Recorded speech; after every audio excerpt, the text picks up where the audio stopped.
ए mister, बंदे को अज्ञात कहते हैं, फरमाइए। तुम यहाँ भी आ गए? आप हमारी गाड़ी ठीक कर दीजिए।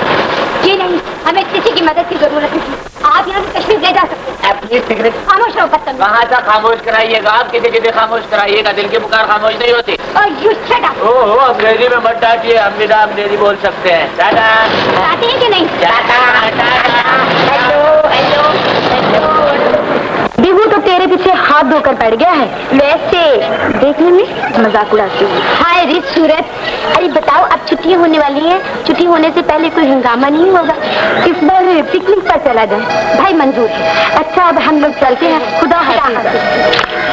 वैसे कुछ सोचा है? किस बारे में? अमजद के? खामोश से बताइए। अरे ऐसी मोहब्बत करने वाला दुनिया में कम ही मिलता है। तू जाती है या नहीं?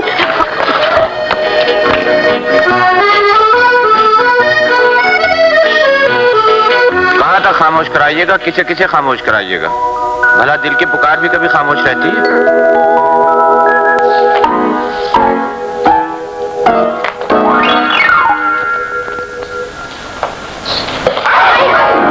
मैं कुर्बान, मैं बारी मेरी जान। तौबा, मैं तो डर ही गई। अच्छा, दूर तो बस। ये दूर दूर से कब तक तरसाओगी? मेरे पहलू में कब आओगी? क्या ये कुछ नहीं बताओगी? इंतजार। वो तो खानदानी आशिक करते हैं, तो मुझ जैसे एडवांस आशिक के साथ ये बातें सूट नहीं करती। एक खानदानी आशिक का हशर तो मैं हर रोज देखता हूँ। जब उसे दौरा पड़ता है तो काटने को दौड़ता है, और एक तुम हो कि ना जाने कब अपनी सहेली से मेरे दोस्त की सिफारिश करूँ। सिफारिश से काम नहीं चलेगा। हाकिम बड़ा सख्त है। कल हम पिकनिक पर जा रहे हैं, अपने दोस्त से कहना एक अपील और करे। अच्छा, thank you Salma. Thank you. क्या हुआ? तेरा दिल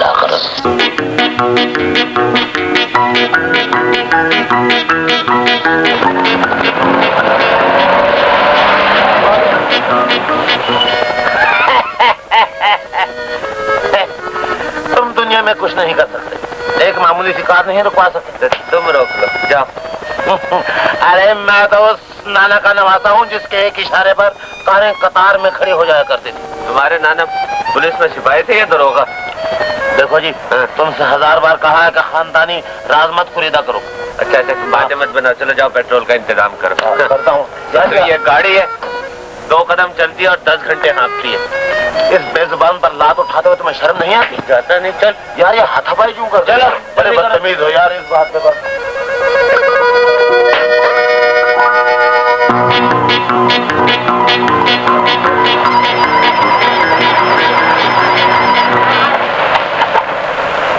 देखो, हेल्प मी।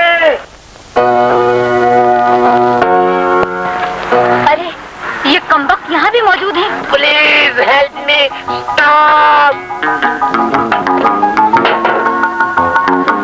ओ मुसाफिर जाने वाले, देख जा मुंह फेर कर, हम मुसाफिर किस लिए बैठे हैं रास्ता घेर कर। क्या बात? क्या हुआ? बहुत बुरा हुआ मोहतरमा, हम मुसाफिर हैं। हमारी जवान गाड़ी ने रास्ते में दम तोड़ दिया। खुदा के लिए इसके कफन दफन का बंदोबस्त कीजिए। मतलब क्या है? मतलब पे आओ। मतलब ये है कि 2-4 गैलन पेट्रोल चाहिए। बस? अच्छा, तुम मिस्टर दाई तरफ आओ, मैं अभी बंदोबस्त ये दे रही हूँ। Thank you.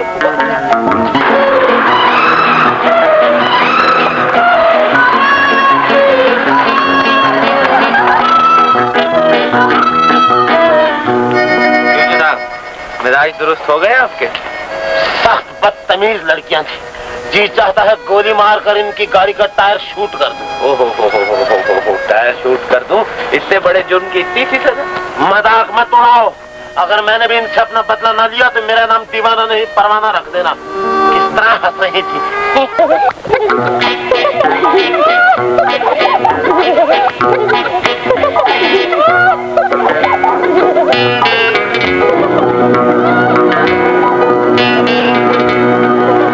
वो देखो।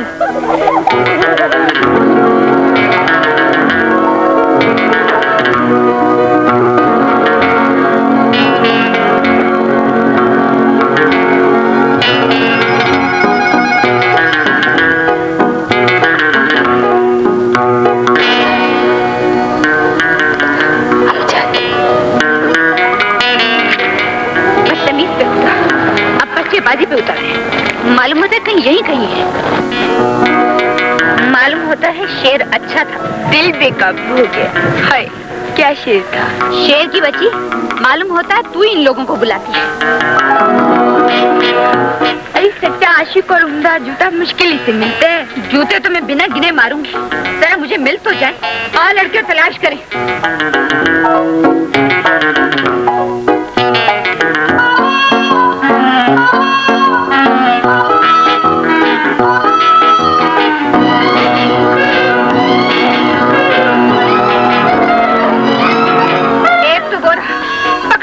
चोर कहेगा।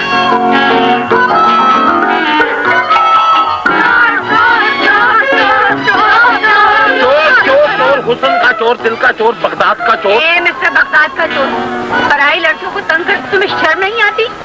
पराई लड़की? माफ करना मोहतरमा, दुनिया की कोई लड़की उस तब तक पराई नहीं होती जब तक उसकी शादी न हो जाए। माशाल्लाह ये सब अपनी है। क्या कहा? सब अपनी है। सलमान मेरा ये मकसद तो नहीं था। मैं तुम्हें तो कह रहा था, हेल्प मी प्लीज,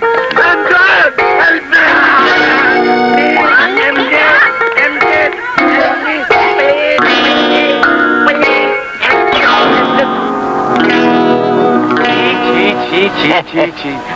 झींगा मुश्ती शुरफा की लड़कियों को जेब नहीं देता। अच्छा तो आप भी यहाँ मौजूद हैं? ओ भला आप बुलाए और हम ना, ये कहीं हो सकता है? क्या मैंने बुलाया है आपको? तो क्या इनके सामने नहीं बताया ना था कि आपको बुलाया? नहीं नहीं, इन्होंने नहीं बुलाया, मैं खुद आया हूँ। देखिए मिस्टर, मुझे ये बेहूदगी बिल्कुल पसंद नहीं। वो भी गलती। मैं कहती हूँ क्या फायदा कहने सुनने से? अगर तुम कहती हो तो मैं तुमसे माफी मांग लेता हूँ, और अगर जलीली करना है तो अपनी सहेलियों को तो यहाँ से भेज दो। हम खुद ही चले जाते हैं। बर्दाश्त कर रही हूँ, लेकिन मुझे ये बातें कतई पसंद नहीं। यही बात है तो मेरी जिंदगी। मैं तुमसे बेइंतहा मोहब्बत करता हूँ नाज, मैं तुम्हारे बगैर जिंदा नहीं रह सकता। जिंदा नहीं रह सकते तो डूब मरिए। मुझे धौंस मत देना, मैं डूब के भी दिखा दूंगा। सब यही कहते हैं। अच्छा तो एक मरतबा आप हुक्म करें। सामने पानी हाजिर है, डूब मरिए। खुदा हाफिज।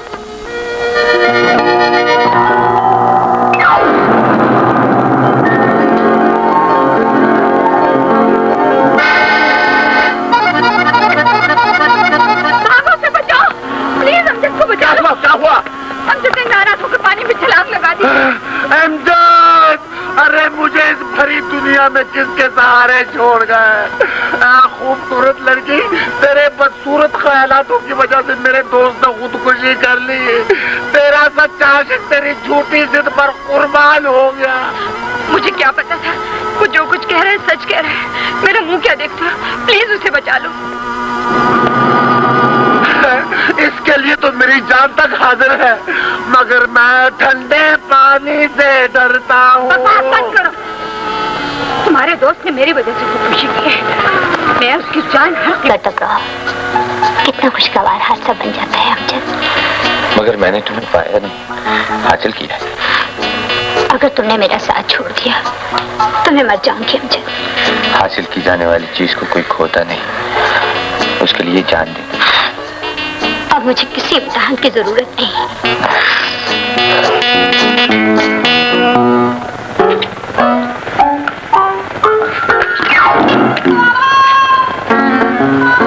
जब यूनिवर्सिटी वाले 3 साल से मुझे डिग्री देने की बजाय बराबर तरखा रहे हैं, तो क्या मेरा दिमाग खराब है कि मैं तालीम जारी रखूं? क्यों नहीं कहती कि तुम पिछले 3 सालों से फेल हो रहे हो? सलमा, जब मेरे दिलो दिमाग के सल्तनत पर तुम्हारा कब्जा है, तो क्या मैं खाक पड़ूं? जब प्रोफेसर साहब मुझे अपना सवाल देते हैं तो मुझे तुम्हारा सवाल याद आ जाता है। Picnic Salma, picture, picnic picnic picnic. Salma, I love you, I love you. तुमने मुझे पागल कर दिया है सलमा, पागल सलमा। मैं सच कहता हूँ सलमा, जब से तुमने मेरी मोहब्बत की दुनिया में जवानी का 16वां कदम रखा है, हालात ही तब्दील हो गए हैं। उतार चढ़ाव जिंदगी का दूसरा नाम है। इंसान को घबराना नहीं चाहिए। लेकिन कुछ नहीं। जब मैं तुम्हें अपने डैडी से मिलवाऊंगी तो सब ठीक हो जाएगा। डैडी मुझे बेइंतहा प्यार करते हैं। जब उन्हें मेरी पसंद का मालूम होगा तो तुम देखना हालात कितनी तेजी से तब्दील होते हैं। तुम चाहती हो मैं तुम्हारे डैडी के टुकड़ों पे जिंदगी गुजार दूं? मेरा ये मतलब तो नहीं था। तुम्हारा मतलब कुछ भी सही, ये कभी मत भूलना कि मैं गरीब जरूर हूं मगर बेगैरत नहीं। मैं नहीं जानता तुम कितने बड़े बाप की बेटी हो। मैं जब तुम्हें अपनाऊंगा अपने कुव्वत बाजू पर अपनाऊंगा। नाराज हो गए? तुम जरा खुद सोचो, क्या तुम ये बर्दाश्त करोगी कि तुम्हारा होने वाला शौहर तुम्हारे डैडी के सामने मुलाजिमों की तरह खड़ा हो? गलती होगी। पागल की। तुम्हारी छुट्टियां हो जाएं, तुम्हारे घर जाने से पहले सब कुछ ठीक हो जाएगा। रहा तुम्हारे डैडी के सामने जाना तो वो एक ना एक दिन तो जाना ही पड़ेगा। ये तो अक्लमंदी की बात है, और इससे ज्यादा अक्लमंदी की बात है।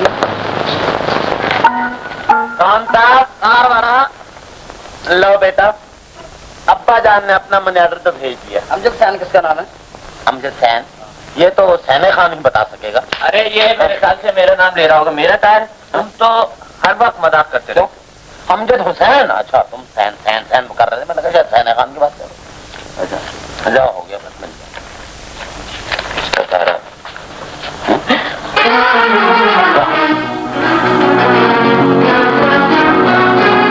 क्या हुआ अमजद? मेरे वालिद का इंतकाल हो गया। चलो चलो, मिलना तो हमसे नसीब नहीं हुआ, शायद उनके जनाजे को कांधे ही दे सके। हौसला रखो अमजद, तुम गाड़ी में बैठे, मैं सामान लेकर आता हूँ।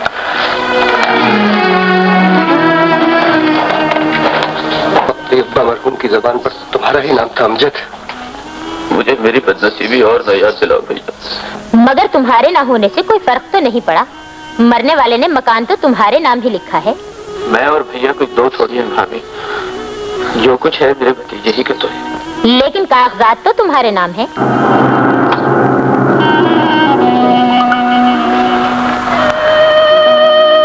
अब वो नहीं आएगा सलमा। घबराती क्यों है पगली? हो सकता है कोई काम पड़ गया हो। अगर वो ना आया तो फिर मैं सुबह दीवाने के घर से होती हुई तेरे पास आऊंगी। सब पता चल जाएगा।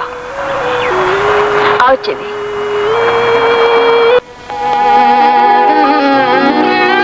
अब क्या सोच रहे हो?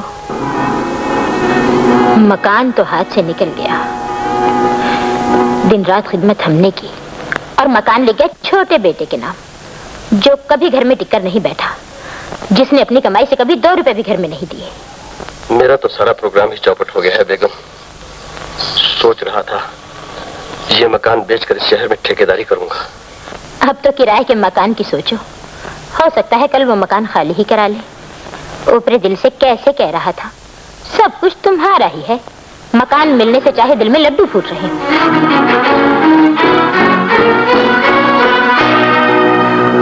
वो झूठा था सलमा, यकीनन झूठा था। तभी तो डैडी से मिलने के लिए तैयार नहीं हुआ। न जाने दोनों कहाँ चले गए। मैंने तो उनके घर के आस पड़ोस से भी पूछा, मगर किसी को कुछ पता ही नहीं। वो दोनों जानबूझकर गायब हो गए हैं। ये नौजवान बस मोहब्बत करने के कायल होते हैं, शादी के नहीं। और अगर वो तेरे घर जाने के बाद मुझे मिले तो मैं क्या कहूँ? वो नहीं आएगा सलमा, कभी नहीं आएगा। अमजद चला गया। चला गया और मकान मेरे नाम कर गया है। ये रहा उसका खत और वसीयतनामा। बस फिर जल्दी से मकान बेच डाले, कहीं फिर ना आ जाए। अम्मी जान, चाचा जान कहाँ चले गए? गया कहाँ होगा, कहीं आवारा गर्दी कर रहा होगा। अमजद साहब, भला को घर छोड़कर इस तरफ भी आता है? घर तो माँ बाप के दम से होता है दीवाने। माँ बाप नहीं रहे तो घर कैसे? और यहाँ तो दौलत के लालच में भाई तो भाई से छीना। अब जान अगर मेरे नाम मकान न लिखते तो भाई कभी न छोड़ता। और अब तो मुझे यूँ महसूस होता है जैसे मैं दुनिया में बिल्कुल तन्हा हूँ और इस तरह मैं एक लम्हा भी नहीं गुजार सकता। तुम चाहो तो मेरे लिए नौकरी का इंतजाम हो सकता है। अब्बा जान जिस सेठ के फर्म के खुद मुख्तार है, वहाँ तुम्हारी नौकरी की गुंजाइश हो सकती है, लेकिन तुम्हें मुझसे दूर रहकर मुलाजमत की क्या जरूरत है? अब्बा जान जो मुझे जेब खर्च देते हैं उसमें हम दोनों को गुजारा चल सकता है। लेकिन यूं कब तक चलेगा? कुछ ना कुछ तो करना ही पड़ेगा ना। मैं आज ही तुम्हारे अब्बा से मिलकर किसी फैसले पर पहुंचना चाहता हूँ। बात बिल्कुल मामूली है और अहम भी है। वो ये कि तुम्हें अब्बा जान से मिलने से पहले मुझसे एक वादा करना पड़ेगा। कैसा वादा? वो ये कि तुम्हें अब्बा जान के सामने मुझे दीवाना एमए कहना पड़ेगा। तुम एमए? जी हाँ, please help me please. Hall वाला, चलो ठीक। चलो चलो चलो ले बोलो। उधर। अरे मेरा मुंह क्या देख रहे हो? मेरा बेटा दीवाना एमए पास करके आया है, इसका मुंह फलों से भर दो। एमए एमए एमए मैं मी हाँ, तो मेरे फरोट खर्च वाले मोहतरम, मैंने आपसे जो गुजारिश की है अमजद साहब के मुतालिक, कुछ उस पर भी आपने रोशनी फेंकी है? रोशनी फेंकने की क्या जरूरत है? तेरा बाप लखपति सेठ का मुलाजिम है, तू हुक्म करे तो सारा जंगल तुझ पे कुर्बान कर दूं। तो बस डैडी, मेरे दोस्त अमजद को नौकरी दिलवा दें। बेटे, तुम भी मेरे बेटे की तरह एमए क्यों नहीं कर लेते?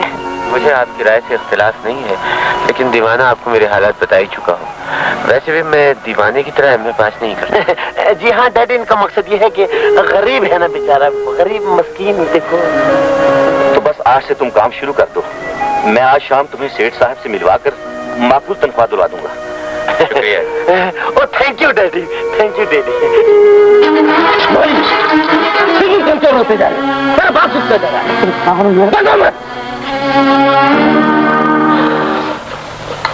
नाज ने इतनी देर में जाने कहाँ लगा दी?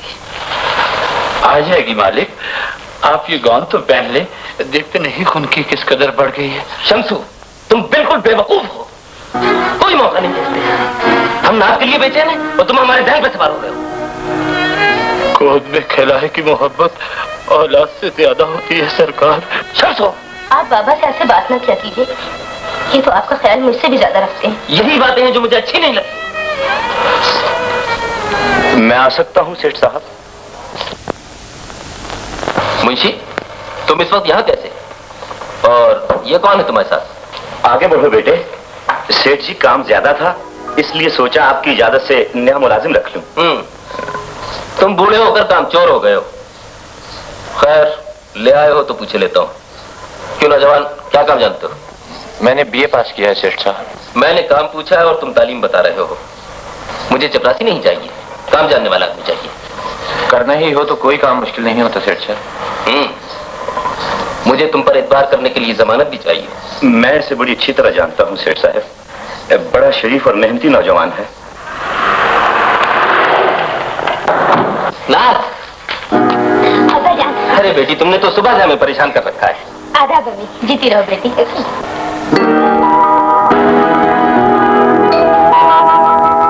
ये नया मुलाजिम है। जब मुंशी ले ही आया है तो हमने इसके सफेद बालों की सिफारिश समझ के रख लिया है।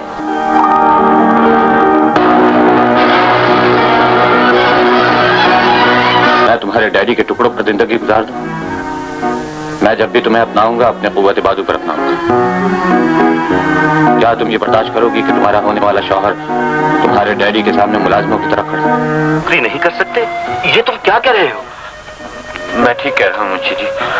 मैंने आपको जो तकलीफ पहुंचाई है मुझे उसका बेहद अफसोस है, लेकिन मैं मजबूर हूँ। कल तक तुम नौकरी के लिए मजबूर थे और आज तुम जाने के लिए मजबूर हो।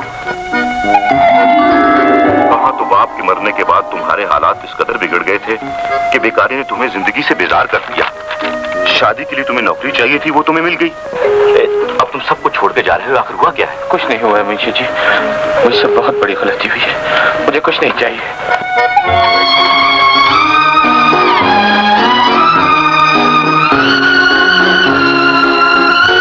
रुक गए हो?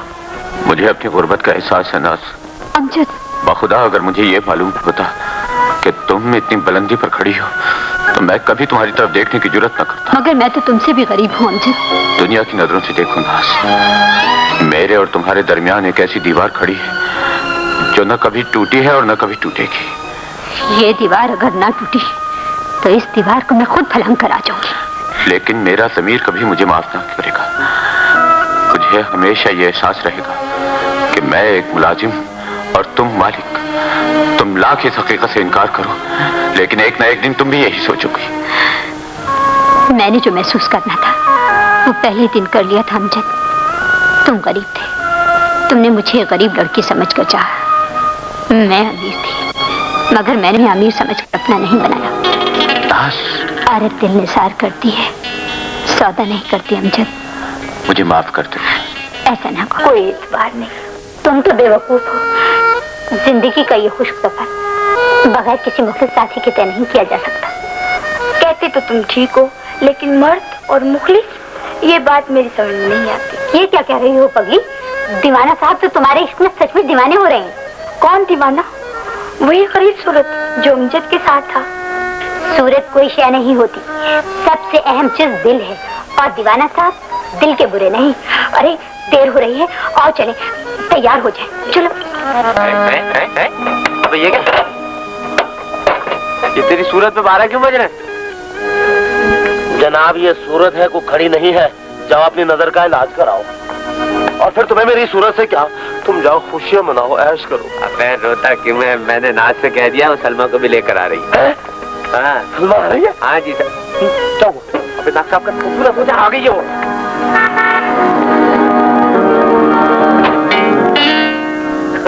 थैंक यू, मैं आपका ये एहसान जिंदगी भर नहीं भूलूंगा। क्या आप ये यहाँ मुस्तकिल तौर पर रहेंगे, यानी कि अपना सामान वगैरह ले आई? क्या मैं घर से निकली हुई हूँ? तो क्या आप भाग कर आई? अरे भाई, ये तो आज शाम को ही वापस जा रही थी, रात भर के लिए बड़ी मुश्किल से रुकी है। ओह, ये भी ठीक है, तो मैं भी साथ ही चलूंगा, क्योंकि मैंने अपनी गाड़ी के लिए पुर्जे वगैरह खरीदे। और अकल के पुर्जे भी साथ लेके आना। आपके लिए? जुनाब के लिए। ओ आई। अच्छा भैया, बाकी झगड़ा गाड़ी में बैठ के कर लेना। चलो। ओके, नहीं झगड़ा किस बात है? आओ। चलिए। मैं तो ड्यूटी पर हूँ। जी नहीं, इस वक्त आप हमारी ड्यूटी पर हैं। आइए,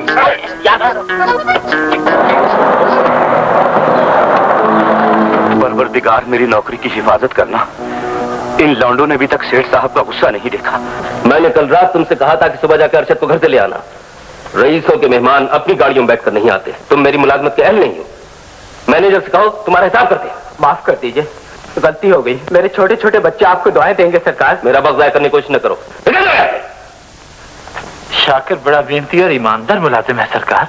शमसू, तुम इस घर के पुराने मुलाजिम हो, लेकिन इसका मतलब ये नहीं कि घर के हर काम में मदाखलत करने की जुर्रत करो। आपकी नवाजिशों के सहारे गुस्ताखी हो जाती है सरकार। खुदा करे मेरी उम्र भी आपको लग जाए, आप मुझसे नाराज ना हुआ कि। लेकिन तुम अंदर आ सकता हूँ। हेलो अरशद।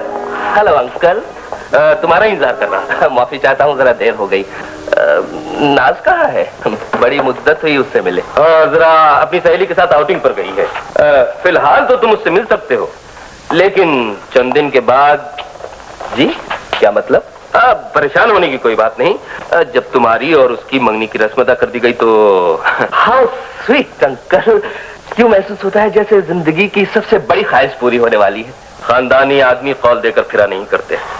जिस दिन से मैंने तुम्हारे वालिद से तुम्हारी और नाज की शादी का वादा किया था, उसी दिन से नाज तुम्हारी अमानत है। दुनिया की कोई ताकत मुझे तुमसे नहीं छीन सकती। क्या तुम्हें मुझ पे एतबार नहीं? डरता हूँ कि कहीं कोई फकीर की झोली में हीरा देखकर चोर न समझ बैठे। तो क्या तुम्हें अपने चोर होने पर शुभा है? अभी तो इरादा किया है, चोरी तो नहीं की।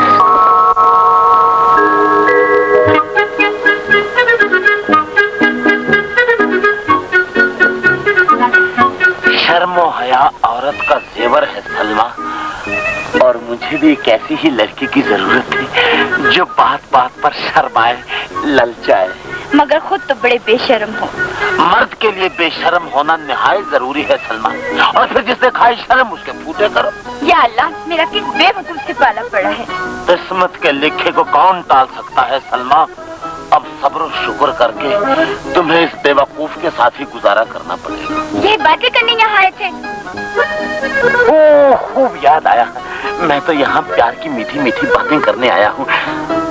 सलमा जाने दीवाना, ले लो ये दिल नजराना। देखो चारों तरफ फूल ही फूल बिखरे हुए हैं। बाहर का मौसम पूरे शबाब पर है। हल्की हल्की बूंदाबांदी हो रही है, ओले पड़ रहे हैं, 14वीं का चांद चमक रहा है। आखिर तुम मेरे पहलू में कब चमकोगी? क्या तुम्हें दिन को भी चांद नजर आता है? शायद तुम नहीं जानती कि मैं चमगादड़ की औलाद हूँ। बकवास बंद करो और शहर जाकर डैडी से बात पक्की करो। क्या ऐसा नहीं हो सकता कि तुम खुद ही शहर जाकर डैडी से बात पक्की करके चुपचाप मेरे पास चले आओ, और जब तुम आओ तो मैं यही गाना गाऊं। ऐ हुस्न बेमिसाल तेरी।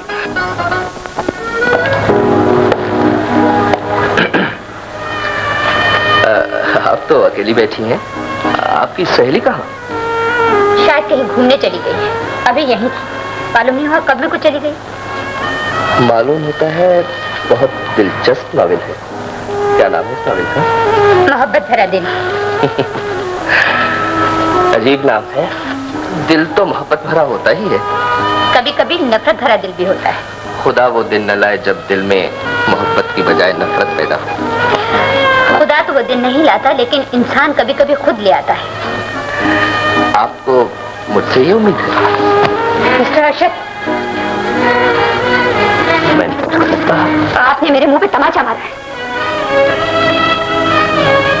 बाग अपना, बाग अपना, फूल फिर भी अपने से दूर है।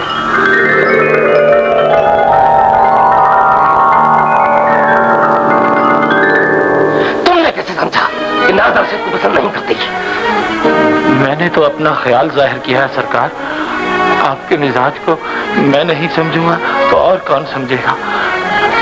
आपको गोद में खिलाया है और आपकी औलाद को भी। इसका मतलब ये नहीं कि तुम मेरे खानदानी मामलात में भी दखल दो। सरकार, तुमने ये जुर्रत कैसे की कि तुम ऐसी बात जबान से निकालो जिससे हमारे खानदान की बुनियादें भी हिल जाए, हमारे वकार को सदमा पहुंचे, हमारी इज्जत पर हर्फ आए। बरसों इस घर का नमक खाया है, अच्छी बुरी बात का कुछ तो हक रखता हूँ। लेकिन तुम्हें अपनी हैसियत पहचान कर बोलना चाहिए, अपना मकाम जानकर कुछ कहना चाहिए। बरसों की खिदमत तुम्हें यह हरगिज नहीं देती कि तुम अपने और हमारे दरमियान का ये फासला भी मिटा दो। कान खोलकर सुन लो कि आइंदा कोई ऐसी गलती हम माफ करने को तैयार नहीं है।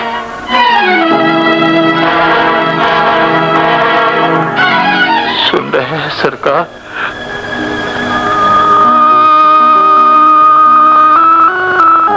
बरसों की खिदमत भी मुझे ये हक नहीं देती कि मैं आपकी और अपने दरमियान का फासला मिटा दूं। आपने तो मुझसे ऐसा हक छीना है कि मेरी जबान बंद करके रखती है। काश मैं अपनी हैसियत पहचान कर बोल सकता, काश मैं अपने आप को जानकर कुछ कह सकता, मगर मैं कुछ नहीं कहूंगा, कुछ नहीं कहूंगा।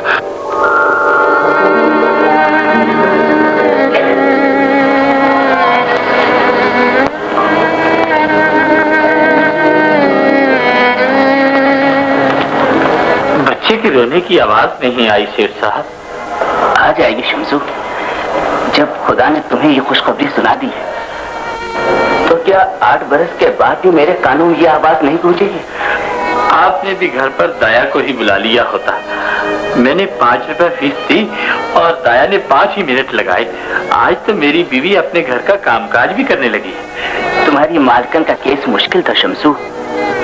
उसे कई बरस के बाद तो ये दिन देखना नसीब हुआ है। ऑपरेशन के बगैर कुछ नहीं हो सकता। मैं तो कहता हूँ खुदा खैर करे। बड़े लोगों को डॉक्टर लोग यूं ही डरा देते हैं। हमें अफसोस है सेठ साहब कि बच्चा मुर्दा पैदा हुआ। बेगम कैसी है? वो अभी तक बेहोश है। नर्स, होश में आएगी तो वो भी मर जाएगी। उसने कितनी मन्नतें मानकर ये दिन देखा था। नर्स, 1000, 10,000, लाख, 2 लाख रुपए ले लो, लेकिन खुदा के लिए उसे मुर्दा बच्चे की खबर ना सुनाओ। नर्स, वो भी मर जाएगी, मैं भी मर जाऊंगा। खुदा के लिए उसके होश जाने से पहले कुछ सोचो। बहन, ये बच्चा मालकिन को होश आने से पहले उसके पास रख दो। देखना उसकी जिंदगी का सवाल है और मेरी इज्जत का।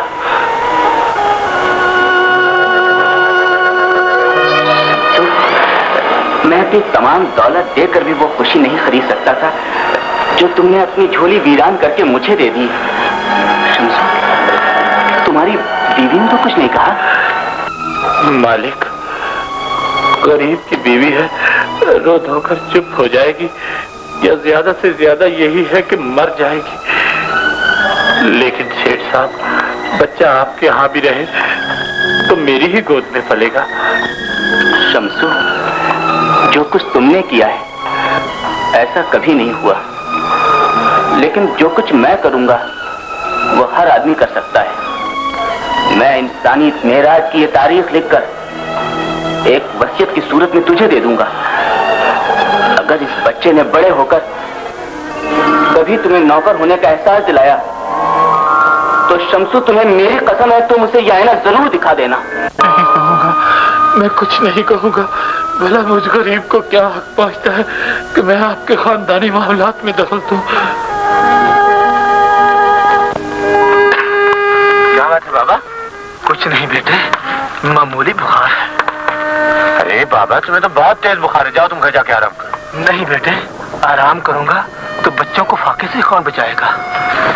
चुप फाके ये लो बाबा, जाओ तुम आराम करो। जीते रहो बेटे। जाओ।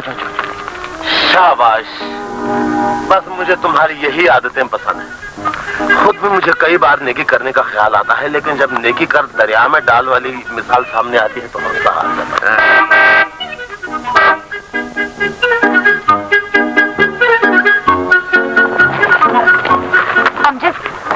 डैडी ने ड्राइवर को निकाल लिया है।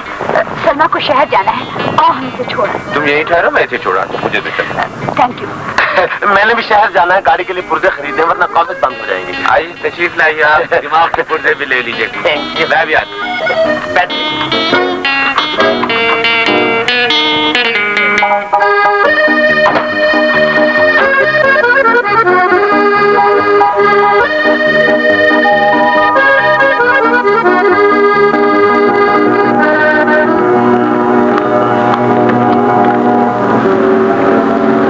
मियां मेरी हालत पे रहम करना, कहीं बिना मौत ही न मारा।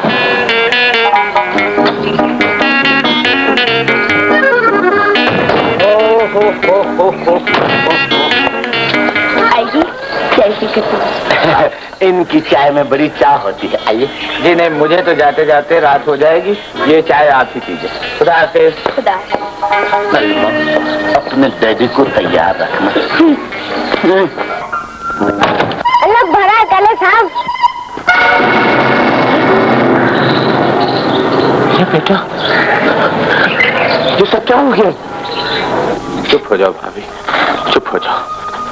कहीं तुम्हारे आंसू मुझे बेअदबी पर मजबूर न कर दें। और मैं भाईजान को। नहीं भैया नहीं, कसूर मेरा है। ना मैं उन्हें तुम्हारा हक छीनने पर मजबूर करती और ना वो नाजायज रुपए आने पर हमसे इस तरह बेखबर होते। अब तो महीनों गुजर जाते हैं, सूरत भी नहीं दिखाते। लेकिन अब उन्हें वापस आना होगा। भला तवाइफ के घर से भी कोई वापस आया है? वापस आया नहीं, लेकिन लाया जा सकता है। उन्हें वापस आना होगा। चलो तुम मेरे साथ दीवाने के घर चलो, मैं उन्हें सीधे रास्ते पर लाने की कोशिश करता हूँ।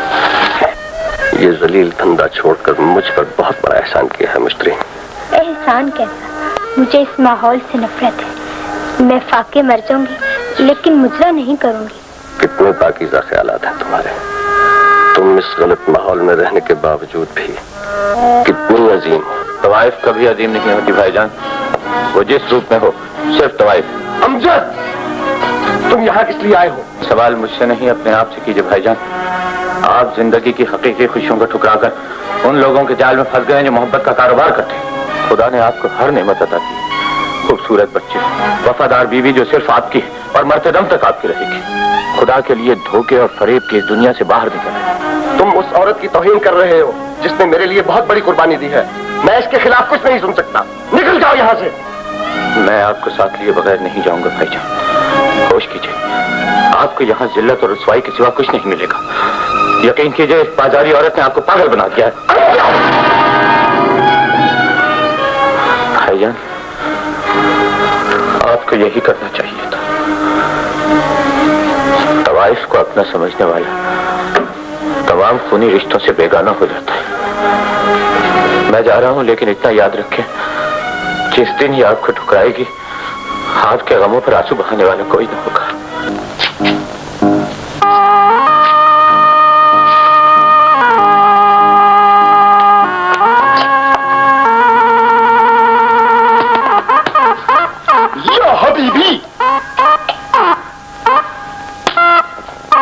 हबीबी, या हबीबी।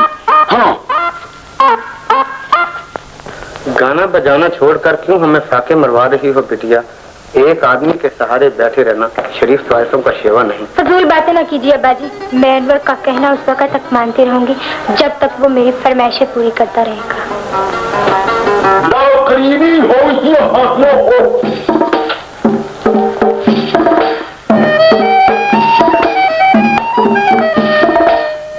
तुम्हारी फरमाइश हर बेवकूफ तमाशबीन पूरी कर सकता है या हबीबी। चश्मे बदूर किसी आवारा परी की बच्ची मालूम होती है। काफी दिलचस्प है आप। या करीबी, तुमने हमारी तारीफ करके अपनी खुशकिस्मती को ललकारा है, दौलत के उस अंबार को आवाज दी है जो हजारों साल से लोहे की अलमारियों में बंद होकर दम बखुद हो चुकी है। आपकी तारीफ? मेरी जाती कोई तारीफ नहीं है। मैं हीरों के बादशाह, मोतियों के शहंशाह, सुल्तान अबू मुरहाबी का वजीर आला यानी कि खाकान आजम, हिंदुस्तान के सुल्तान हर खूबसूरत और जवान औरत को मोतियों में तोलने के आदी हो चुके हैं। लिहाजा मेरी दिल्ली ख्वाहिश है कि आज रात वो आकर आपका गाना सुने और इस घर की चार दीवारी पर सोने का पानी फेर दें। लेकिन इनकार न करो बेटी, बादशाह लोग बार बार नहीं आया करते। ये बेगैरत भी कहता है इस थैले में बटेरा नहीं है, 2 लाख रुपए के हीरे जवाहरात हैं। सुल्तान आजम के गुलाम की तरफ से ये हकीर तोहफा कबूल। शुक्रिया। शुक्रिया के बाद मेरी दूसरी गुजारिश ये है कि आपका गाना सिर्फ सुल्तान आजम सुनेंगे, लेकिन मेरे गुनाहगार कानों की दिलचस्पी के लिए किसी नमकीन, मस्कीन और बेदीन सी तवाइफ की जरूरत है। उसका इंतजाम भी हो जाना चाहिए।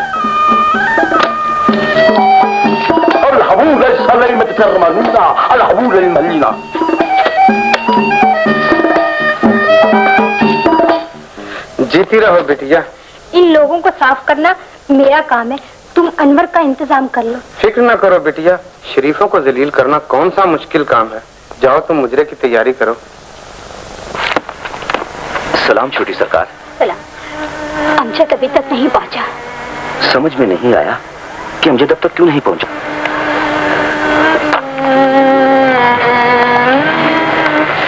अल्लाह खैर करे। ये क्या हो रहा है? कारोबार। तुमने वही किया जो दुनिया वाले कहते थे, जलील, बेहया, हज्जाई, बेवफा, बदकार। इतनी लंबी गर्दान की क्या जरूरत है, सिर्फ तवाइफ कह दो और ये भी बता दो तुम कौन हो। कोई शरीफ आदमी मालूम होते हैं? तौबा कीजिए साहब, शरीफ आदमी का रंडी के कोठे पे क्या काम क्यों जी? तुम ठीक कहते हो, लेकिन मैं इस बेहया से बेवफाई का इंतकाम जरूर लूंगा। तवाइफ तो खुद एक इंतकाम होती है मोहतरम, आपके चक्कर में पड़ गए। इस बेवकूफ को इतना मारो कि आइंदा इस कोठे का रुख न करे।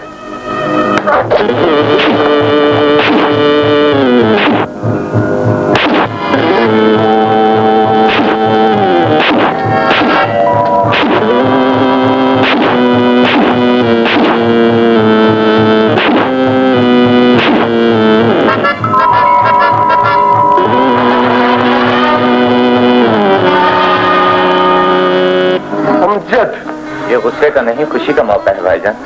खुदा का शुक्र है कि आपकी आंखें खुल गई। आइए भाभी और बच्चे आपका इंतजार कर रहे हैं। आओ तुझे पसरे के छोहारे खिलाऊं।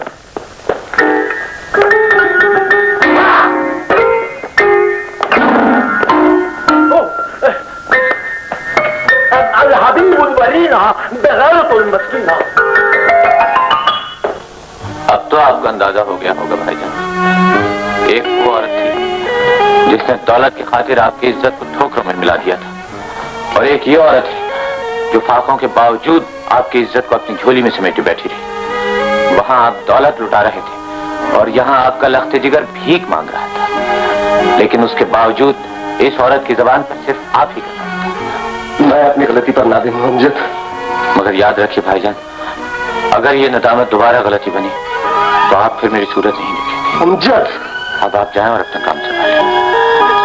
भाभी मुझे यहाँ नौकरी मिल गई है, मैं आपको खर्चा भेजता रहूंगा। अब मैं चलता हूँ। खुदा खुदा। अच्छा वो आप आ गए, मैं आप ही को लेने जा रहा था। पहले तो वहां मुझे छोड़कर भाग आए थे जालिम, और अब लेने जा रहे हो। हाय, उन लोगों ने मुझे सुर की मार मारी है, मेरे अंग अंग में मौसीकी भर गई है। जानते हो इस वक्त मेरा दरबारी गाने को जी चाहता है। क्या हुआ, चलता है या नहीं साथ? लानत है वहां जाने वालों पर जी। सबसे पहले मैं अपने ससुर साहब को मिलूंगा, अपनी शादी की बात पक्की करूंगा, फिर तुम्हारे साथ जाऊंगा। भाड़ में जाए। बड़े बदतमीज हो जी, हर वक्त पंजे मारते रहते हो।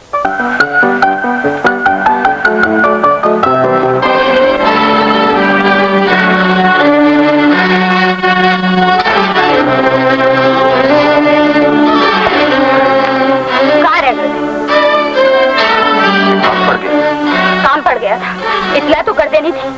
हम यहाँ ये समझ कर परेशान हो रहे हैं कि कोई हादसा न हो गया, और तुम यूं चले आ रहे हो जैसे कुछ हुआ ही ना हो। माफ कीजिएगा छोटे सरकार, ये लीजिए चाबी। अमजद,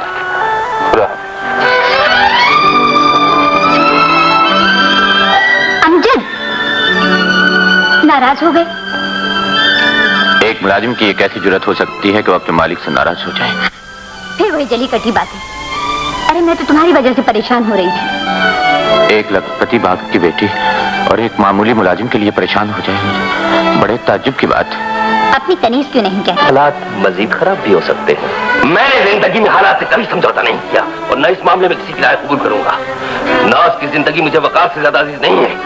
इस बात का मेरे सिवा किसी को इल्म नहीं है। बेहतर यही है कि नाज से इसका तस्करा ही न किया जाए। मैं नाज की इस गलती को जवानी की भूल समझकर बर्दाश्त भी कर सकता हूँ। तुम मुझ पर भरोसा रखो, ऐसा ही होगा। तुम कल शाम अपने चंद अजीजों को लेकर यहाँ आ जाओ, ताकि मंगनी की रस्म बाकायदा अदा कर दी जाए। शुक्रिया। क्या बात है शमसू, तुम क्यों रो रहे? बच्ची की शादी आप अपनी मर्जी से कर रहे हैं, मैं बहुत खुश हूँ। ये तो खुशी के आंसू हैं बेटे। जीते रहो बेटे, खुदा तुम्हें मेरी उम्र भी लगा दे।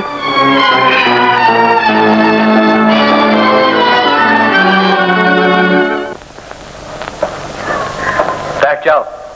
Thank you. तुम्हारी उम्र? जी मेरी उम्र जी 25 साल है, यानी कि सिल्वर जुबली में सिर्फ एक हफ्ता बाकी है। वालदा? जी जी मेरी वालदा साहिबा तो मेरी पैदाइश के बाद मेरी शक्ल देखते ही अल्लाह को प्यारी हो गई थी। बाप?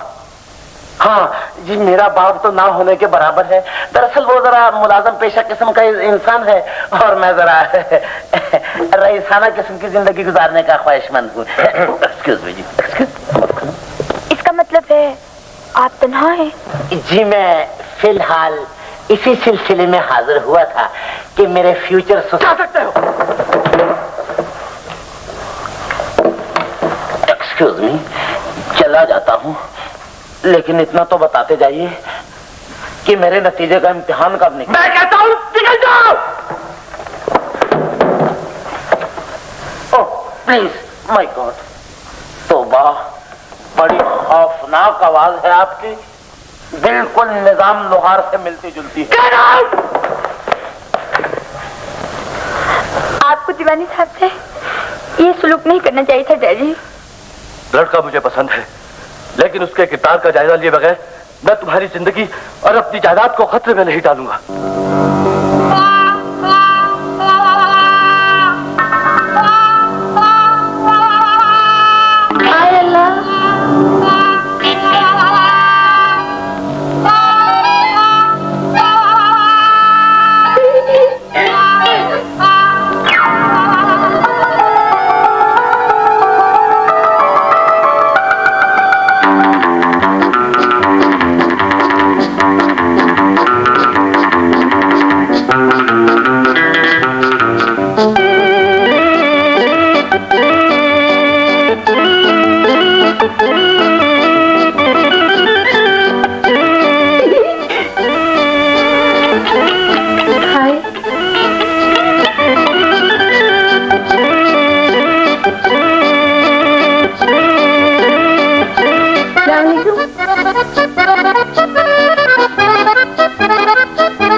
रू रू रू रू रू चू चू चू जिपू ले ले ले।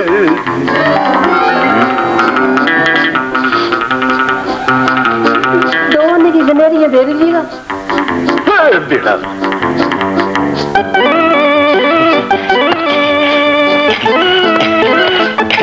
चारानी की मुझे भी देना।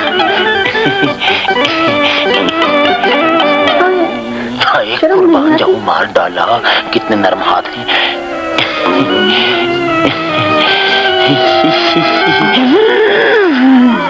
अगर हाथ पकड़ लिया है तो अब इसे नहीं छोड़ूंगा।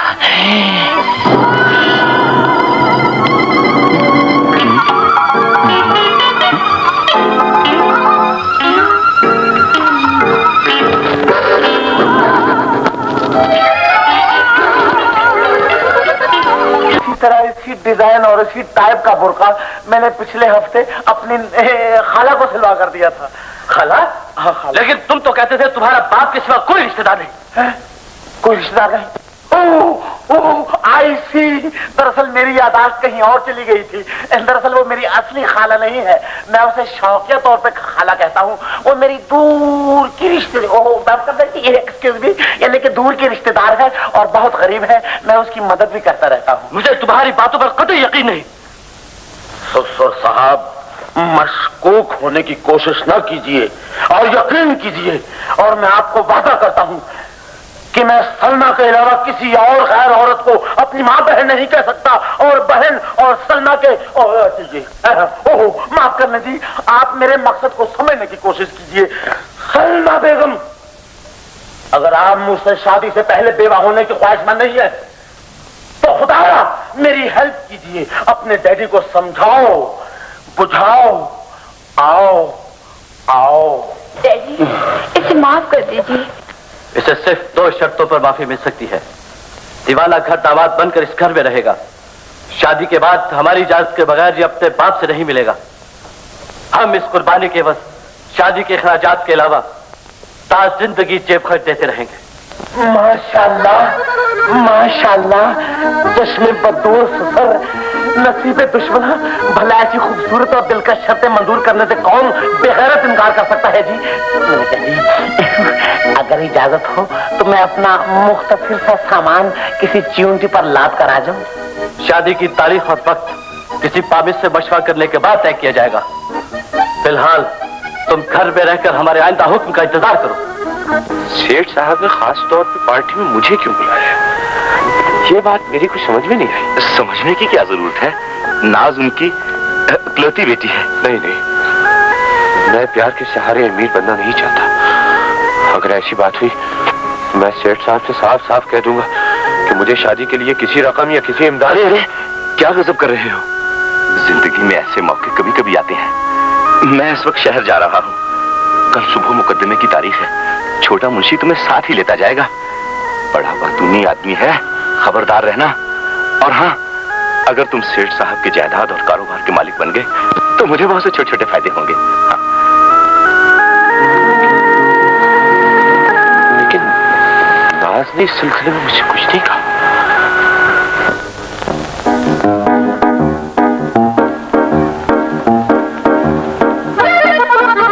मैनेजर, बहुत देर कर दी। अमजद ने तैयारी में देर कर दी सेठ साहब। क्या नाम उसका? आजकल के नौजवान बच्चे सिंगार मेज पर बैठकर बहुत देर लगाते हैं। अच्छा अच्छा, तुम मेहमानों का इस्तेमाल करो, ये सब हमारे साथ है। बहुत बेहतर सरकार। जाओ बेटे, सेठ साहब तो फरिश्ते है, फरिश्ते। मैनेजर, जा रहा हूँ सरकार। सेठ साहब, ये है मिस्टर अमजद जिनका जिक्र मैंने आपसे किया था। ओह, हाउ डू डू? बहुत खुशी हुई आपसे मिलकर। आइए इस खुशी में आपको दूसरे मेहमानों से मिलवा दूं। इनसे मिलिए। इस इलाके में लकड़ी के बहुत बड़े व्यापारी और मेरे करीबी दोस्त मिस्टर हाशिम 1 करोड़ के करीब सालाना इनकम टैक्स देते हैं। मेरी फैक्ट्री में सीनियर क्लर्क हैं, बड़े मुखलिस और वफादार किस्म के आदमी। बड़े आदमियों से मिलने का दीवानगी के हद तक शौक है। आप परेशान क्यों हो गए मिस्टर? इधर आइए। मिस्टर मतीन 10 मिलों और 20 जिनिंग फैक्ट्रियों के मालिक, और ये हैं मिस्टर वजाहत, मशहूर ताजिर। ये सब मेरे पर्सनल फ्रेंड हैं। इनसे कम हैसियत का आदमी अगर मेरी करावत का ख्वाहिशमंद है तो ये उसकी हिमाकत है।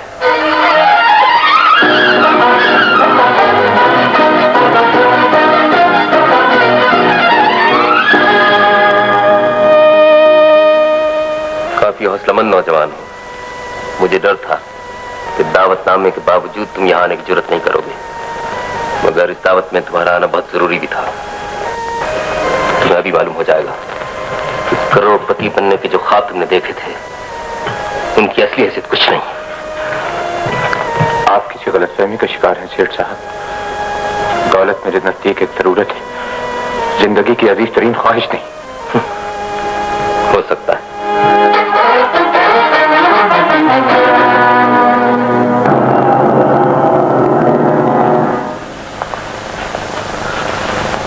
मौजूद मेहमानों और दोस्तों, आप लोगों की तशरीफ आवरी का मैं दिली शुक्रिया अदा करता हूं।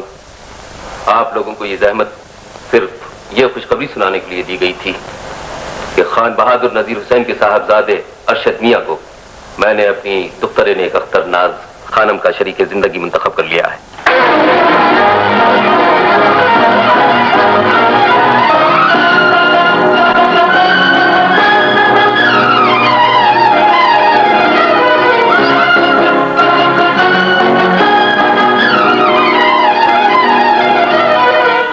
कहा जा रहा है मिस्टर अमजद?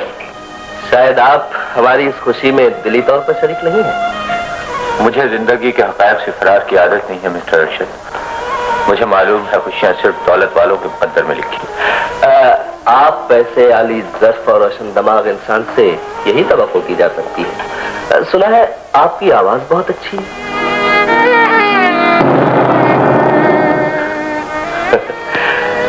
दिलों पर इतने गहरे नुकूश छोड़ जाती है जो आंखों को और हसीन बना देते हैं।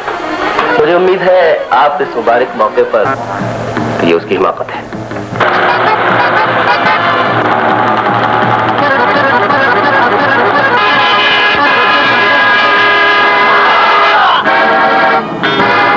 अमजद,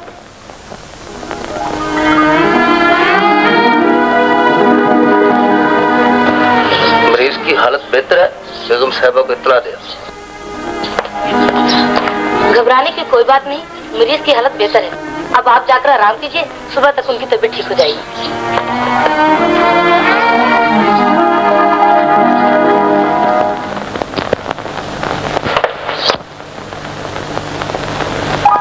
मेरा नाम राबिया है, मगर पुकारने वाले मुझे रूबी कहते हैं। मुझे अफसोस है कि आपको मेरी वजह से तकलीफ उठानी पड़ी। मुझे भी अफसोस है कि मैं जिंदा क्यों बचा। तो क्या आप जानबूझकर मेरी कार के सामने आए थे? होश में होता तो ये भी कर गुजरता। चोट खाए हुए मालूम होते हो। क्या जान बचाने की ये शर्त है कि आपको गैराज भी बताया जाए? जान तो आपने मेरी बचाई है।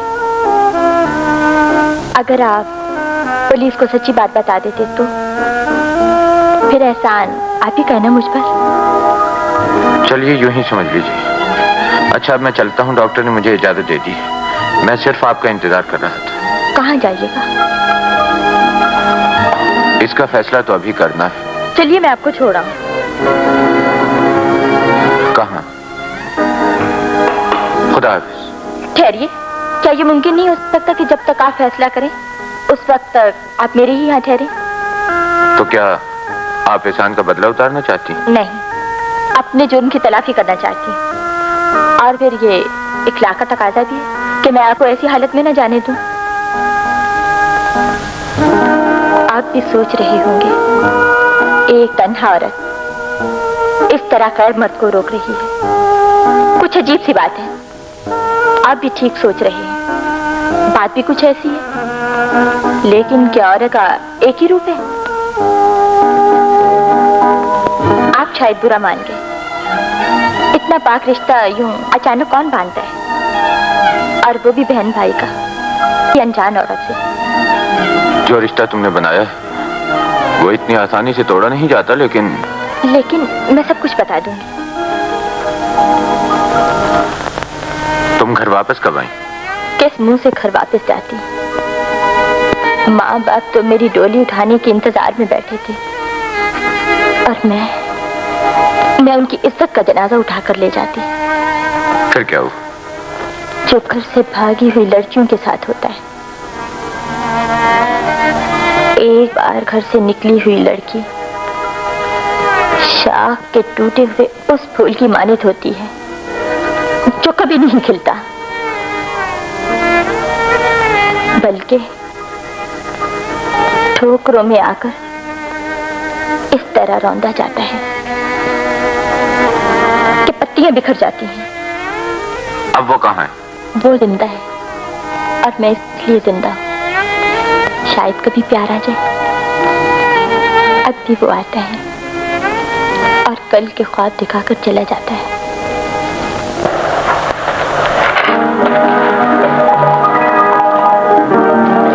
मुझे खुद अंकल की ज्यादती का बड़ा अफसोस हुआ है। यकीन करो नाज, जो कुछ हुआ है मैं इससे कतई तौर पर बेखबर था। अर्शद साहब, नताइज से बेपरवाह होकर डैडी ने सख्ती को हर मुश्किल का हल समझ लिया है। मैंने मेरी जिंदगी का फैसला करते वक्त मुझसे मशवरा भी नहीं लिया। ठीक है, तुम्हारा गिला गलत नहीं है, लेकिन बड़ों के फैसले का एहतराम करना भी दानिशमंदी है। दिल के मामलात में अकल को कोई अहमियत नहीं देता। यकीन कीजिए, मैं अमजद के बगैर खुशगवार जिंदगी का तस्वीर भी नहीं कर सकती। नास, क्या वाकई? मैं ठीक कह रही हूँ अर्शद साहब। अगर आपने भी डैडी का साथ दिया तो आपको सिसकी और राहों के सिवा कुछ न मिल सकेगा। खुदा के लिए हम पे ये जुल्म ना कीजिए। अगर ऐसी ही बात थी तो तुमने मुझे पहले बता दिया होता। खैर, अब भी कुछ नहीं बिगड़ा। मैं एक दोस्त और हमदर्द की हैसियत से तुम्हारे दुखों को अपने सीने से लगा लूंगा, लेकिन दीवार नहीं बनूंगा। नास, तुम्हारी खुशी की खातिर मैं अमजद की राह से हट जाऊंगा। अर्शद, मैं अमजद से मिलने जा रहा हूँ। तुम मुझ पर भरोसा रखो नास, हर काम तुम्हारी मर्जी के मुताबिक होगा।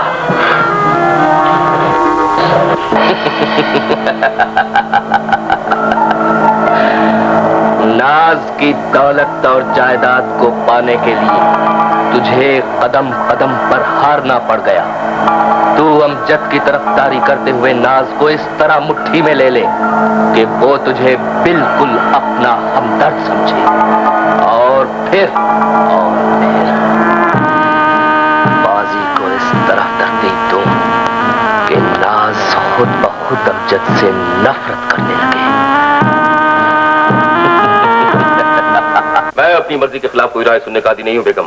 तुम इस मामले में नाज की माफत करके मेरी नजर में अपनी वक्त कम कर रही हो। हर मामले में जिद अच्छी नहीं होती सरताज। ठंडे दिल से सोचिए, जवान औलाद बागी भी हो सकती है। मैं उसूलों के मामले में नरमी का कायल नहीं हूँ। नाज की जज्बाती हिमाकत की खातिर मैं अपने खानदान के वकार का सौदा नहीं करूंगा। ये सौदा जरूर होगा सेठ साहब।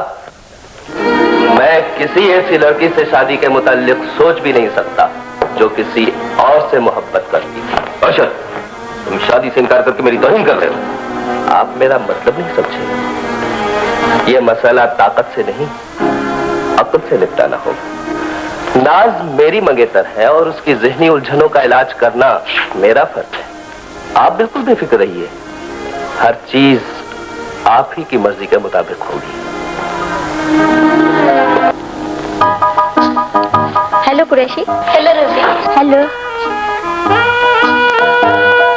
अमजद, तुम यहाँ भी परेशान हो? मैं तुम्हें क्लब इसलिए लेके आई थी, शायद तुम्हारी तबीयत यहाँ बहल जाए।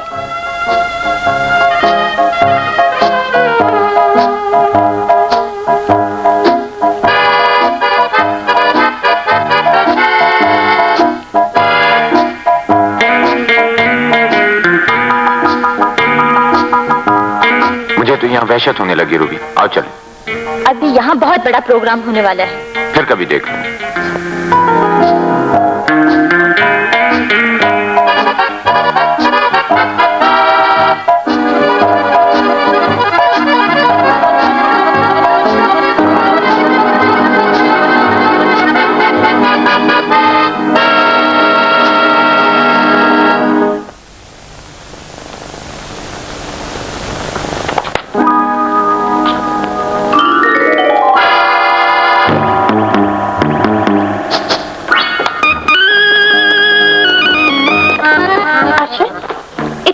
नहीं आई। ये कौन है? जल गया? जी नहीं, बहुत खुश हुआ। मुकद्दस रिश्ता है, खुशी होना चाहिए। वैसे मुझसे पहले तुमने माई से सब कुछ पूछ लिया होगा। मिलवाऊं? फिर कभी सही। हर बात टालने की तो तुम्हारी पुरानी आदत है। अच्छा, मैं चलता हूँ। कोई जरूरी काम है? जी, बहुत जरूरी। फिर कब आओगे? इत्तला देकर नहीं आऊंगा। चलो, मैं दरवाजा बंद कर लो।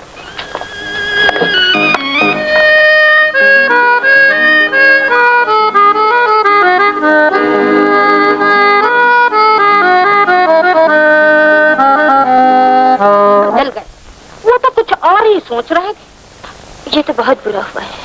ये तो बहुत अच्छा हुआ है। मैं तो सोच रही हूँ कि ये सब कुछ पहले क्यों नहीं हुआ। क्या बक रही हो? शक मर्द की सबसे बड़ी कमजोरी है और तुम्हें इस कमजोरी से उस वक्त तक फायदा उठाना चाहिए जब तक अरशद साहब पूरी तरह से तुम्हारे कब्जे में ना आ जाए।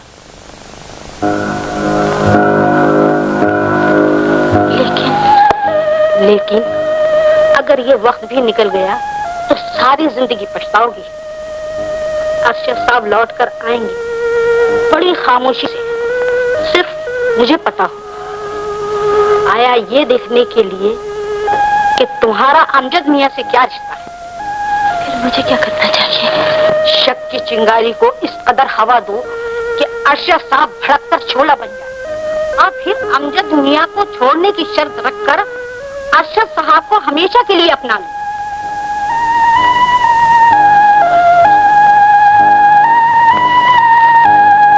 मैं शर्मिंदा हूँ नाज। काश अमजद एक मामूली लड़के की खातिर मेरी बात मानने से इनकार न करता।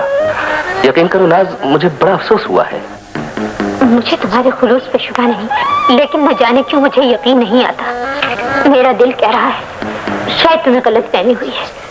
अमजद ऐसा नहीं हो सकता। ये गलतफहमी दूर भी हो सकती है। अगर तुम्हें मेरी आंखों पर एतबार नहीं तो तुम मेरे सुनो और अमजद को उसके। और ये तो तुम्हारी जिंदगी की चाल है।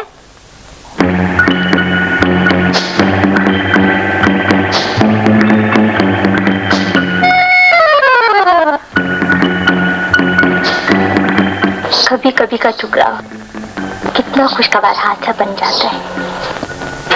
किसे मालूम कि हमारी अचानक मुलाकात एक ऐसी जिंदगी बन जाएगी जिसका मैं परसों से ख्वाब देख रही थी। ख्वाब भी कभी पूरे हुए हैं रूबी।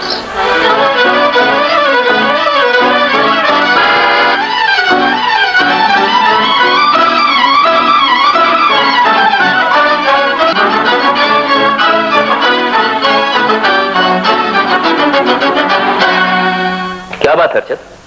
बैक वक्त नाज की परेशानी और तुम्हारी खुशी की वजह समझ में नहीं आई। नाज की परेशानी आरजी है सैयद साहब। उसे पहली मर्तबा अपनी गलती का एहसास हुआ है और ये एहसास हमारी खुशगवार जिंदगी के लिए बेहद जरूरी था। इसका मतलब है तुमने अपनी जहानत से वो काम सरअंजाम दिया है जो हम सख्ती से करना चाहते थे। जी हाँ सैयद साहब, और आइंदा हालात से साबित होगा। या शुद्ध अब मेरा मुकद्दर बन चुके हैं जाने दीवाना। तुम्हें हासिल करने की खुशी में अब सारी जिंदगी तुम्हारे बाप के इशारों पर नाचना पड़ेगा। फिर क्या हुआ? प्यार में इंसान को कुर्बानी भी देनी पड़ती है। माफ करना बेगम, मैं आशिक हूँ, कोई बकरा नहीं हूँ। तुम्हारे जालिम बाप ने मुझे इतनी मोहलत ना दी कि मैं शादी के मौके पर अपने यार अमजद को बुला सकता। अमजद नहीं आए तो फिर क्या हुआ? मेरी सहेली नाज भी नहीं आई। सुना है उसकी शादी अरशद से होने वाली है। नाज की शादी अरशद के साथ? मगर वो तो अमजद से प्यार करती है। प्यार और शादी दो अलग अलग चीजें हैं। हर लड़की मेरी तरह खुश नसीब नहीं होती। मैं खुश नसीब हूँ, मुझको सलमा का प्यार मिला। ये हंसी बंगला और साथ मोटर कार मिला। सुबह खैर ससुर साहब। सुबह जल्दी उठा करो। मेरे दफ्तर जाने से पहले मेरा और सलमा का नाश्ता तैयार करना तुम्हारा फर्ज है। मेरी हैसियत के मुताबिक कोई काम तजवीज कीजिए। घर दामाद की हैसियत ही क्या होती है? तुम्हें घर का हर काम करना होगा। मैंने तुम्हारी शादी से पहले ही तमाम नौकरों को जवाब दे दिया था। तो फिर जाइए, किसी अच्छे से होटल में अपना दामाद तलाश कीजिए। याद रखिए, मैं एक वक्त में सिर्फ एक फिल्म अदा कर सकता हूँ। ये काम कोई मुफ्त में नहीं करोगे मियाँ, हम तुम्हें 10 रुपए रोजाना जेब खर्च दिया करेंगे। 10 रुपए रोजाना? यही दिया मेरी मोहब्बत का नजराना। ससुर हो गया है बेगाना और मुझ पे कर दिया जुर्माना। वारे वाह! ससुर साहब, आप कितने आले ज़रफ़। खुदा हर बशर को आप जैसा ससुर अता फरमाए। तुम रो क्यों रहे हो बेटे? ये खुशी के आंसू हैं ससुर साहब, खुशी के आंसू हैं। काश मेरा दोस्त अमजद यहाँ होता और वो ये देखता कि मैं किस तरह इज्जत आबरू की रोटी खा रहा हूँ।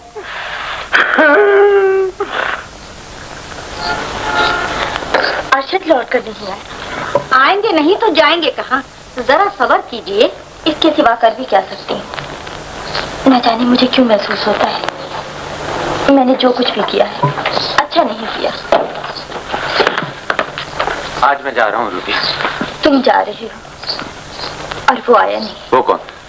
ओ, मैं समझा। मैं तो इसी वजह से ठहरा रहा कि वो आ जाए तो उसे समझाने की कोशिश करूं। अच्छा, मैं फिर आ जाऊंगा और उस वक्त तक नहीं जाऊंगा जब तक कि उसका हाथ तुम्हारे हाथ में न दे दूं। लेकिन आज तो मैंने क्लब में तुम्हारा प्रोग्राम रखा है। मेरा प्रोग्राम? हाँ भाई, जब मैंने तुम्हारी आवाज का जिक्र क्लब में किया तो सबने इसरार किया, तो मैंने कहा ठीक है, आज का दिन ठहर जाओ ना। मेरी जिंदगी की सबसे बड़ी ख्वाहिश है कि तुम्हारी उदासी दूर हो जाए। मैं मजबूर हूँ अर्शद। मेरी खातिर एक हादसा समझकर खामोश करना होगा।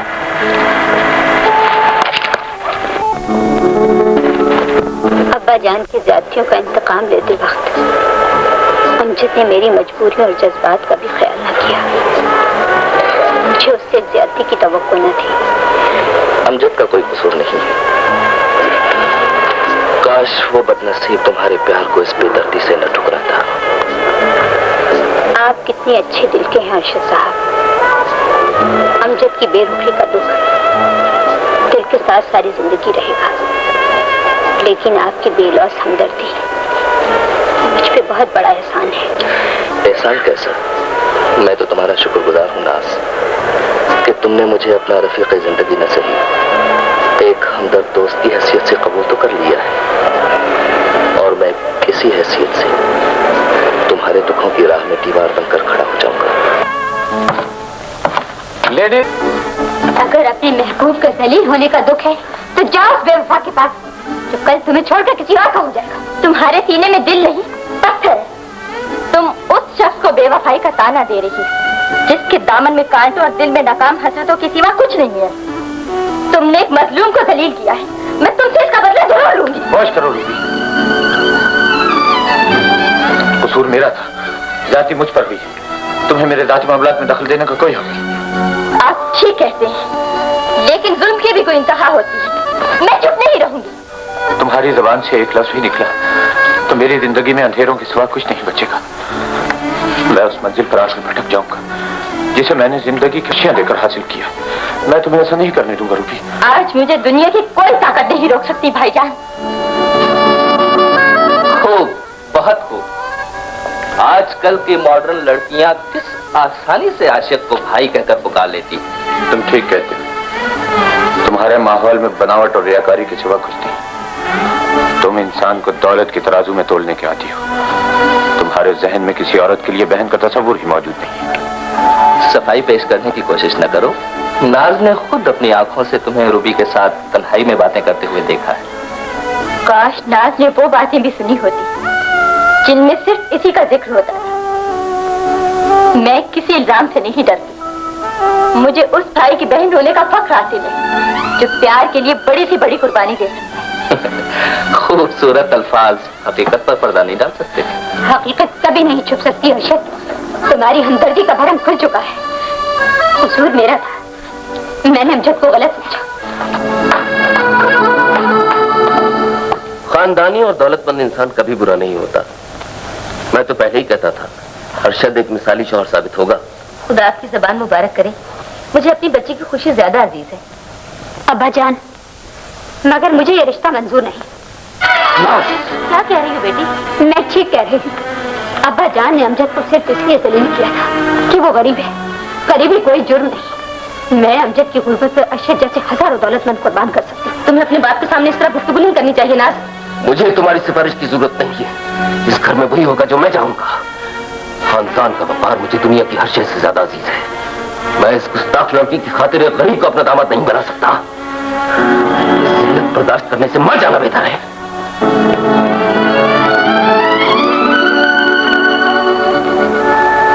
नाज,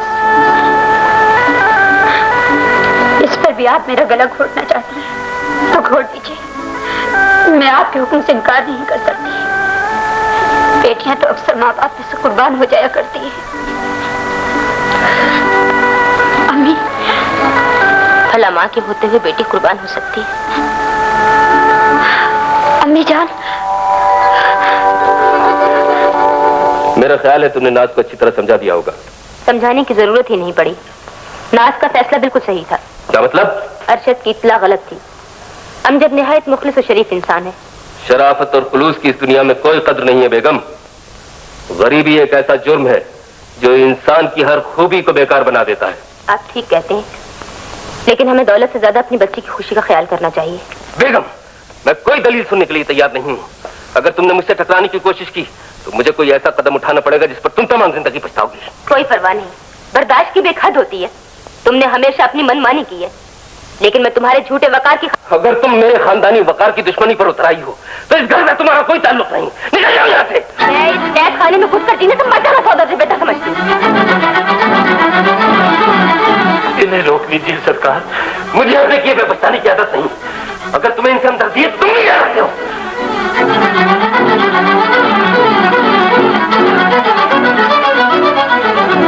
मालकिन, क्या बात है बाबा? घर की बहुएं घर नहीं छोड़ती। चाहती तो मैं भी यही थी बाबा कि इस घर से मेरा जनाजा ही उठता, लेकिन शायद ये खुदा को मंजूर नहीं था। मैं आपके हाथ जोड़ता हूँ मालकिन, रुक जाइए। खुदा बड़ा कारसाज है, सब ठीक हो जाएगा। आखिर आप नाज बेटी को इतनी रात गए तन्हा लेकर कहाँ जा रही है? मैं नाज की सहेली सलमा के यहाँ जा रही हूँ बाबा, और जब तक वो अपनी जिद पर कायम है, खुदा की कसम इस घर में कभी कदम नहीं रखूंगी। मालकिन, मत रोको बाबा। वो घर जहन्नुम है जहाँ औलाद का प्यार नहीं। वो घर जहन्नम है जहाँ औलाद का प्यार नहीं। मगर मैंने तो इस घर को जन्नत बनाने के लिए औलाद भी दी थी, औलाद का प्यार भी दिया था। नहीं नहीं, मैं इस घर को जहन्नम नहीं बनने दूंगा। मैंने जो कुछ दिया है वो मैं ले भी सकता हूँ। मालिक, इन्हें रोक लीजिए। मुझे किसी के मशवरे की जरूरत नहीं। ये मत भूलो कि तुम मेरे मुलाजिम हो। मैंने इस घर का नमक खाया है। इस घर को बर्बादी से बचाना मेरा फर्ज है। दो इंसानों के चले जाने से घर बर्बाद नहीं होगा, खानदान के वकार में इजाफा होगा।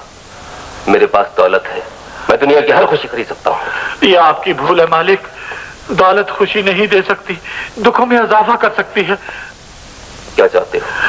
सब कुछ ठीक हो सकता है, आप अपनी गलती तस्लीम कर लीजिए। क्या करते हो? कई बार कहा कि बात करते वक्त अपनी हैसियत न भूला करो। मैं अपनी हैसियत कभी नहीं भूला, लेकिन बार बार याद दिलाकर मुझे अपनी हैसियत बताने पर मजबूर न करो मालिक। तुम क्या हैसियत बताओगे? हमारे टुकड़ों पर बने हुए सलीम मुलाजिम जो मालिक की आंखों में आंखें डालकर गुस्ताखी नहीं कर सकता है। तुम ठीक कह रहे हो, मैं वाकई जलील हूँ, और मेरी जिल्लत की वजह से तुम आज इस खानदान की इज्जत और वकार का ढिढोरा पीट रहे हो, जिससे तुम्हारा कोई ताल्लुक नहीं है। ये जबान जो पिछले 50 साल से बंद थी, आज चुप नहीं रहेगी। तुम मेरी औलाद हो, जिसे मेरे बे औलाद मालिक ने अपना लिया था, और सिर्फ मेरी ही कुर्बानी की वजह से आज तुम खानदानी रईस बनकर गरीबों की गुर्बत का मजाक उड़ाने के काबिल हो गए हो। नहीं, ये झूठ है। तुम्हारे पास इसका क्या सबूत है? इसका सबूत मैं खुद हूं। मेरी आंखों में झांक कर देखो, तुम्हें वही चमक नजर आएगी जो औलाद को देखकर हर साहिब औलाद की आंखों में पैदा होती है। इन कांपते हुए हाथों को देखो जो एक मुद्दत से तुम्हें प्यार करने के लिए तड़प रहे हैं। इस बदनसीब को गौर से देखो जो तुम्हें बेटा कहने के लिए तरसता रहा है, जो औलाद की बेहतरी के लिए अपनी ख्वाहिशों को सीने में दबाकर औलाद के हाथों दलील होता रहा है। ये ऊंचा खानदान, ये दौलत, ये गरूर, सब इसी जलील ने बख्शा है तुम्हें बेटे। ये है वसीयतनामा जो सेठ साहब ने लिखा था, तुम इसे खुद पढ़ लो। किस तरह गरीब आदमी ने हक नमक अदा करने के लिए अपने दिल का टुकड़ा अपने मालिक की झोली में डाल दिया था, किस तरह वो जिंदगी भर तुम्हारी झूठी शान के लिए अपने होठों पर खामोशी की मोहर लगाए घूमता रहा, जिसका अपना खून भी उसे अपना कहने के लिए तैयार नहीं। मुझे और शर्मिंदा न कीजिए अब्बाजान। बेटे तुम आराम करो बेटी, मैं नाज बेटिया और बहू बेगम को लेकर आता हूँ।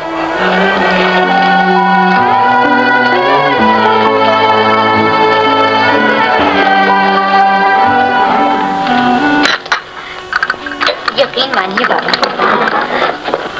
न जाने क्यों मुझे यूं महसूस होता था जैसे आप मेरे कोई हैं।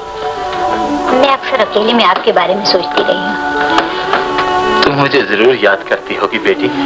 ये कैसे मुमकिन हो सकता है कि खून को देखकर खून जोश न मारे। यूं समझ लो बहू बेगम, अब जो कुछ भी होगा तुम्हारी मर्जी से होगा। मुझे आपके हुक्म से बिल्कुल इनकार नहीं बाबा, लेकिन अगर अमजद भी साथ चलते तो दिल को सुकून मिल जाता। सुकून तो अब भी मिल सकता है। अमजद को मैं लेकर आ जाऊंगा।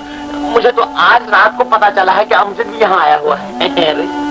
मगर शायद तुम्हारे साथ होना है जो सुलूक उसके साथ हुआ है, उसे कैसे भुला सकता है? ये सब बातें आप मुझ पर छोड़ दो। इज्जत पकड़। मैं इन बेबुनियाद चीजों की खातिर अपनी बच्ची का मुस्तकबिल तबाह नहीं कर सकता। आपको नाज के मुस्तकबिल का फैसला करने का कोई हक नहीं। मत भूलिए कि वो मेरी मंगेतर है। वो वाकई मेरी भूल थी। खुदा का शुक्र है कि वक्त से पहले मुझे अपनी गलती का एहसास हो गया। ठंडे दिल से सोचिए सेठ साहब, आपका ये फैसला आपको सोसाइटी की नजरों में रुस्वा कर सकता है। अमजद की गरीबी आपके लिए एक मुस्तकिल ताना बन सकती है। गरीबी कोई जुर्म नहीं, मुजरिम वो लोग हैं जो दौलत का सहारा लेकर गरीबों की खुशियों पर डाका डालती हैं। इसका मतलब यह है कि आपने नाज की जिद के सामने हथियार डाल दिए हैं। लेकिन मैं इतनी आसानी से शिकस्त कबूल करने का आदी नहीं हूँ सेठ साहब। मैं तुमसे बहस करके अपना वक्त जाया करना नहीं चाहता। मैंने तुम्हें अपना फैसला सुना दिया है, तुम जा सकते हो। मैं जा रहा हूँ, लेकिन इतना याद रखिए सेठ साहब कि दुनिया की कोई ताकत नाज को मुझसे नहीं छीन सकती।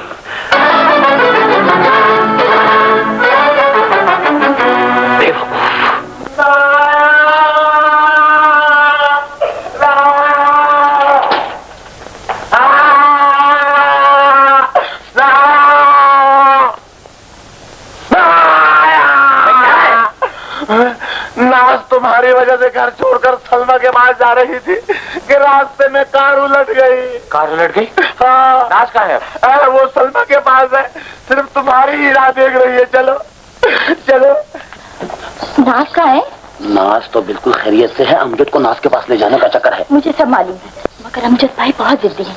वो नाज से मिलने के बाद शायद नाज के वालिद को मिलने पर बिल्कुल आमादा ना हो। तुम ही कुछ चक्कर चलाओ। अच्छा तुम जाओ, मैं अभी आ रही हूँ।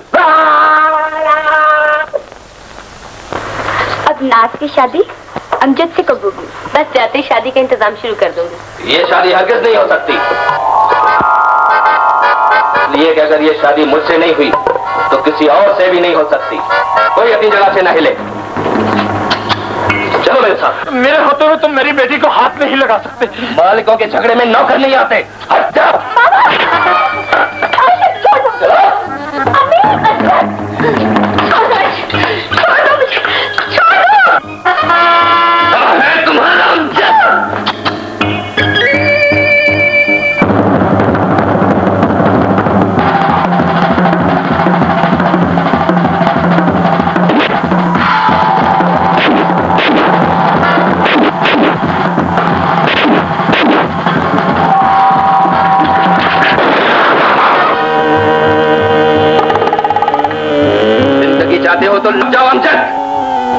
मैं तुम्हारी मौत बनकर आया हूं।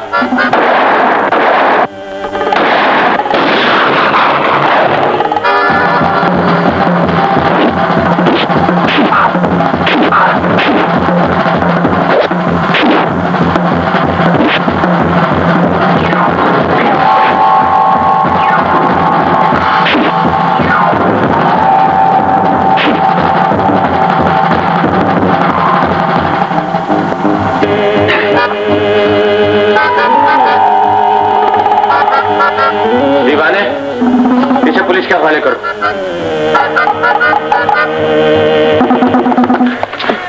रूबी, ये तुमने क्या किया? भैया, मुझे इसी लड़की का यही अंजाम होना चाहिए जो माँ बाप की इज्जत से खेले। उसे इससे ज्यादा जिल्लत की मौत मारना चाहिए। मेरी खातिर लाश के साथ चले जाना भैया।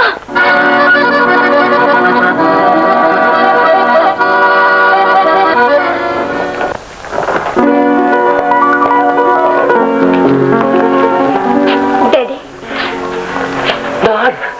तुम आ गई नाथ। मुझे यकीन था तुम अपने बाप को माफ कर दोगी।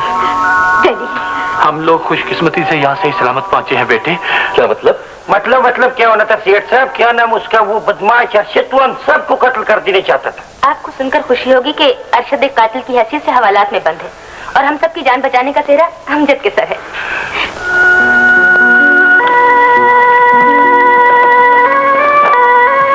अमजद मियां, मैं तुम्हारा बेहद मशकूर हूँ। यकीन करो तुम्हारे आने से मुझे बेहद खुशी हुई। हो सकता है हालात के साथ बदल जाना इंसान की फितरत होती है सेठ साहब। अब्बा जान, आप इन सबको लेकर ऊपर जाइए। मैं जरा अमजद मियां से कुछ बातें करना चाहता हूँ। अच्छा बेटे।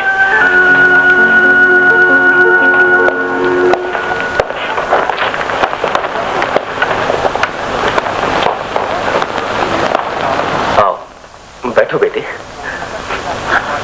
माफ कीजिएगा सेठ साहब, एक क्लर्क कितना ही मुखलिस और वफादार क्यों न हो, अपने मालिक के साथ बैठने की जरूरत नहीं कर सकता।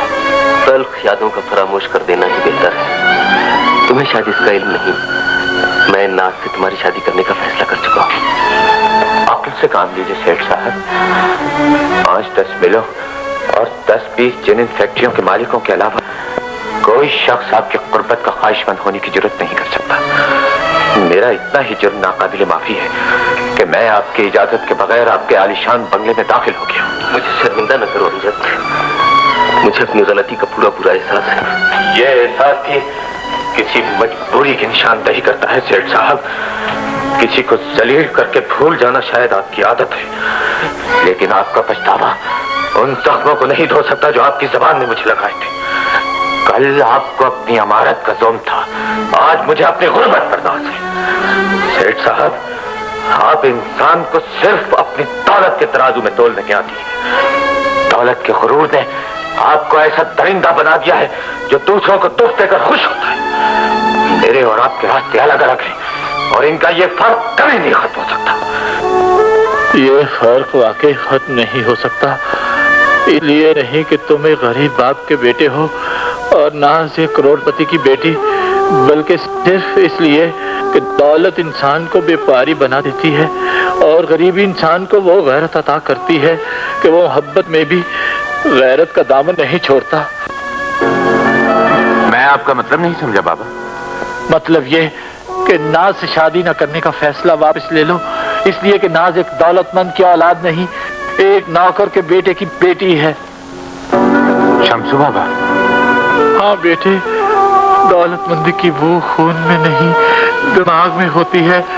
सेठ मेरा बेटा है, इसकी रगों में मेरा खून है और इसके दिमाग से इनाम में मिली हुई दौलत की बूंद निकल चुकी है।